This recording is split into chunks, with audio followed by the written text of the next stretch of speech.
ನೀನು ಯಾರು ಅಂತ ಹೇಳಬೇಕಾದ ಅಗತ್ಯ ಇಲ್ಲ. ಯಾಕೆ? ನಂಗೆ ಗೊತ್ತಾಯ್ತು. ಏನ್ ಗೊತ್ತಾಯ್ತು? ನೀನು ಕುಣಿಯೋಳು. ರಂಭಾದಿ ತರುಣಿಯರು ಸಂಭ್ರಮದಿ ನರ್ತಿಸಲು ತುಂಬಿದಾನದಿಂದ ಇಲ್ಲ ಯಾರು ಅವ ಸುರೇಂದ್ರ ಕುಣಿಲಿಕ್ಕೆ ಬರುವುದಿಲ್ಲ. ಹೌದು, ಮತ್ತೆಂತ ಮಾಡಿದಿಲ್ಲ? ನಿಮ್ಮ ಮಾತೆಂಬುದು ನನ್ನನ್ನು ಕುಣಿಸಿದ್ದು.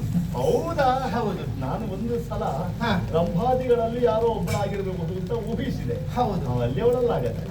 ಇಲ್ಲಿ ತನ್ನಷ್ಟಕ್ಕೆ ಕುಣಿದು ಹೋಗ್ತೀನಿ. ಕೆಲವೊಂದು ಸ್ಥಳ, ಕೆಲವೊಂದು ಭಾವ, ಕೆಲವೊಂದು ಹಾವ, ಕೆಲವೊಂದು ವ್ಯಕ್ತಿ ಎದುರಿಗೆ ಸಿಕ್ಕಾಗ ಮಾತು, ನಾಟ್ಯ ಎಲ್ಲ ಜೊತೆಯಾಗಿ ನಮಗೆ ಅರಿಯದೇ ಬರ್ತದಂತೆ. ನನಗಾದದ್ದು ಅದುವೇ. ಈಗ ನಿಮ್ಮ ಮಾತು ಹಾಗಿತ್ತು. ನನ್ನ ಬದುಕೆಂಬುದು ಕುಣಿಯುವ ಸ್ಥಿತಿಯಲ್ಲಿ ಇಲ್ಲ, ಬೀಳುವ ಸ್ಥಿತಿಯಲ್ಲಿ ಉಂಟು. ಹಾಗಾಗಿತ್ತ? ಹೌದಪ್ಪ. ಮಾತೆಂಬ ಆಧಾರದ ಎತ್ತಿ ನಿಲ್ಲಿಸಿ ನನ್ನ ಗರಿಯದ ತೆರದಲ್ಲಿ ಕುಣಿಸುತ್ತಾ ವ್ಯಕ್ತಿ ನೀವಾಗಿದ್ದೀರಿ. ನನ್ನ ಕ್ರಮವೇ ಹಾಗೆ. ಯಾರಾದ್ರೂ ಒಂದು ವಿಷಯಕ್ಕೆ ಹತಾಶ ಆಗಿದ್ರೆ ಅವರಿಗೆ ಧೈರ್ಯ ತುಂಬುವ ಒಂದು ಸ್ವಭಾವ ಇರಿಸಿಕೊಂಡವನ. ನಿಮ್ಮನ್ನು ನೋಡುವಾಗ ನನಗೆ ಗೊತ್ತಾಯ್ತು.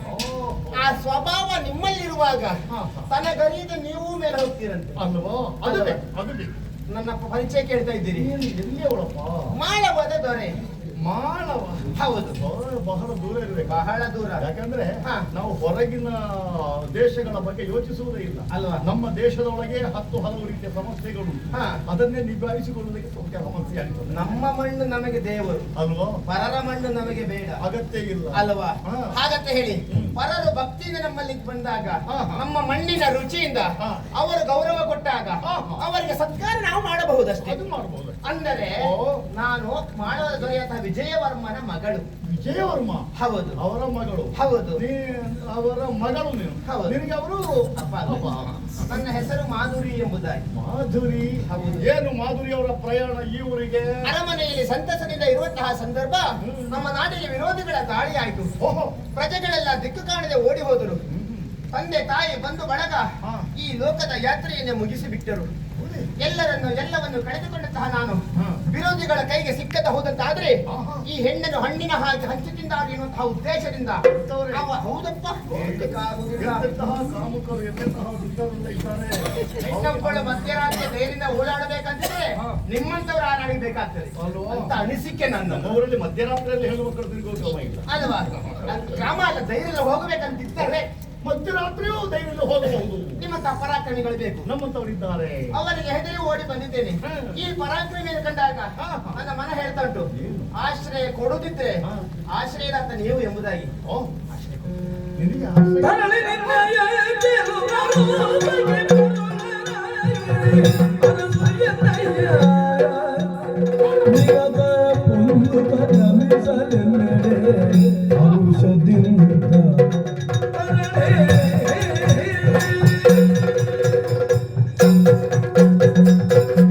ರೋಗಿ ಬಯಸಿದ್ದು ಹಾಡು ವೈದ್ಯ ಕೊಟ್ಟದ್ದು ಮಾತಾಡ ಅಲ್ವೋ ಆದರೂ ಅವನಿಗೆ ಗೊತ್ತಾಗಿಲ್ಲ.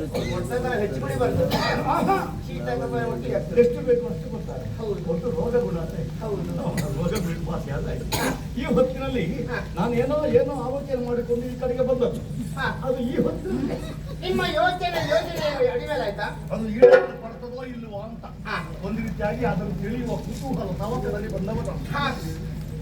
ನೀನು ಮಾಧುರಿ ಅಲ್ಲ. ನಿಮಗೆ ವೈದ್ಯರಿಂದ ಕೊಟ್ಟದ್ದು? ಅದು ಈಗಲೇ ಯಾಕೆ ಹತ್ತಿ ಕೇಳ್ತಾನೆ? ನಿಲ್ಬೇಕು. ಹಾ. ಬೆಳೆಸಿಕೊಳ್ಳಿ.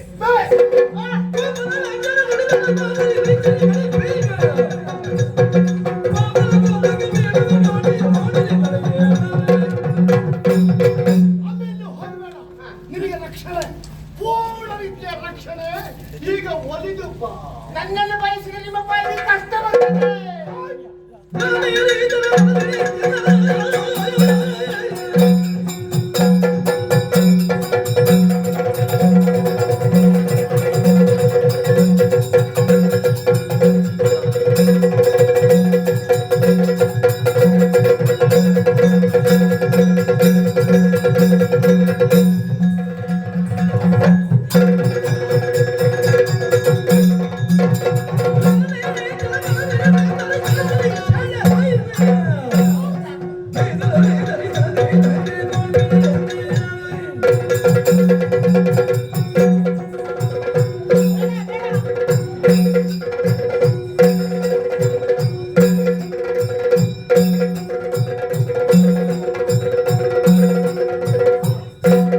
ನಾನು ಬೇಕೇ ಬೇಕಾ? ಹೌದಲ್ಲ? ನಾನು ಕತ್ತಲೆ ಬರ್ತೀನಿ. ಅದೆಲ್ಲಿ? ಹೀಗೆ ಬಾ.